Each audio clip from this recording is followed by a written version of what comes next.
साफ सुथरा माहौल है, कोई इशू नहीं है, बेफिक्र नहीं है और सेटअप भी अच्छा है, स्टाफ भी अच्छा है, 5 लड़कियां अवेलेबल हैं। ਲਓ ਸੱਜਣੋ ਤੇ ਮਿੱਤਰੋ, ਫੈਸਲਾਬਾਦ ਦੇ ਵਿੱਚ ਮਸਾਜ ਸੈਂਟਰ ਦੇ ਨਾਮ ਤੋਂ ਫਹਾਸ਼ੀ ਦੇ ਅੱਡੇ ਚੱਲਦੇ ਪਏ ਨੇ।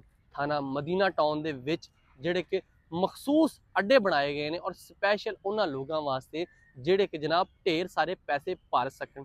ਮੈਂ ਉਸ ਸੈਲੂਨ ਦਾ, ਉਸ ਮਸਾਜ ਸੈਂਟਰ ਦਾ ਨਾਮ ਲੈਂਦਾ ਜਾਵਾਂ, ਅਬੀਹਾ ਰਾਇਲ ਸਪਾ ਦੇ ਨਾਮ ਤੋਂ, ਜਿਹੜਾ ਕਿ ਆਨਲਾਈਨ ਬੁਕਿੰਗ ਹੁੰਦੀ ਆ ਔਰ ਉਸ ਤੋਂ ਬਾਅਦ ਜਨਾਬ ਉੱਥੇ ਜਾ ਕੇ ਤੁਸੀਂ ਮਸਾਜ ਕਰਾਓ, जिंगा लाला करो, चीचू मीचू करो, जो मर्जी करो, ਤੁਹਾਡਾ ਉਹ ਮੁੱਕ ਮਕਾ ਸਿੱਧਾ ਸਿੱਧਾ ਹੀ ਹੋ ਜਾਂਦਾ ਵਾ।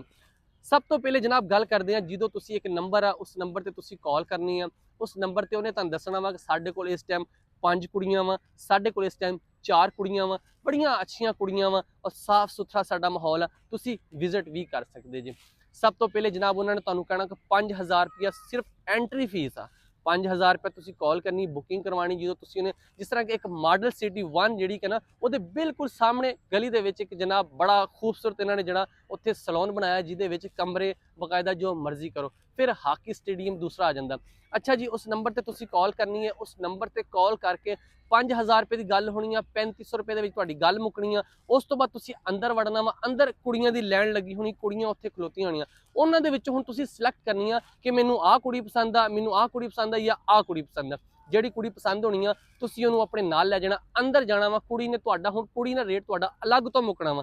ਕੁੜੀ ਨਾਲ ਤੁਹਾਡਾ ਰੇਟ ਮੁੱਕਦਾ ਵਾ ਜਨਾਬ 20000 ਰੁਪਏ ਦੇ। ਕੁੜੀ ਨਾਲ ਤੁਹਾਡਾ ਰੇਟ ਮੁੱਕਦਾ 25000 ਰੁਪਏ ਦੇ ਵਿੱਚ। ਜਿੰਨੇ ਦਾ ਵੀ ਤੁਹਾਡਾ ਰੇਟ ਮੁੱਕੇਗਾ ਉਹ ਕੁੜੀ ਦਾ ਤੁਹਾਡਾ ਮਾਮਲਾ ਹੋਣੇ, ਉਹ ਤੁਹਾਡੇ ਅੰਦਰ ਹੋਣੇ। ਸਭ ਤੋਂ ਪਹਿਲੇ ਐਂਟਰੀ ਫੀਸ ਤੁਹਾਡੀ 5000 ਤੋਂ ਲੈ ਕੇ 3500 ਰੁਪਏ ਦੇ ਵਿੱਚ ਹੋਣੀ ਹੈ। ਇਹਦੇ ਵਿੱਚ ਥਾਣਾ ਮਦੀਨਾ ਟਾਊਨ ਦੀ ਜਿਹੜੀ ਪੁਲਿਸ ਹੈ ਨਾ ਜ਼ਰਾ ਆਰਾਮ ਫਰਮਾ ਰਹੀ ਆ। ਉਹਨਾਂ ਨੂੰ ਇਸ ਗੱਲ ਨਾਲ ਕੋਈ ਫਰਕ ਨਹੀਂ। ਸਾਡੇ ਜ਼ਰਾ ਇਹ ਵੀ ਕਹਿਣਾ ਵਾ ਕਿ ਜਨਾਬ ਉਹਨਾਂ ਦੀ ਵੀ ਜੇਬ ਗਰਮ ਹੋ ਜਾਂਦੀ ਆ। ਜਿਹੜੇ ਥਾਣਾ ਮਦੀਨਾ ਟਾਊਨ ਦੇ ਜਨਾਬ SHO, ਅਗਰ ਉਹਨਾਂ ਨੂੰ ਪਤਾ ਨਹੀਂ ਤੇ ਜਨਾਬ ਅਸੀਂ ਤੁਹਾਨੂੰ ਦੱਸਦੇ ਪਏ ਆ, ਮਾਡਲ ਸਿਟੀ 1 ਦੇ ਸਾਹਮਣੇ ਬਿਲਕੁਲ ਜਨਾਬ ਵੱਡਾ ਸਾਰਾ ਇੱਕ ਜਿਹੜਾ ਕਿ ਮਸਾਜ ਸੈਂਟਰ ਦੇ ਨਾਮ ਤੋਂ ਫਹਾਸ਼ੀ ਦਾ ਅੱਡਾ ਚੱਲਦਾ ਪਿਆ।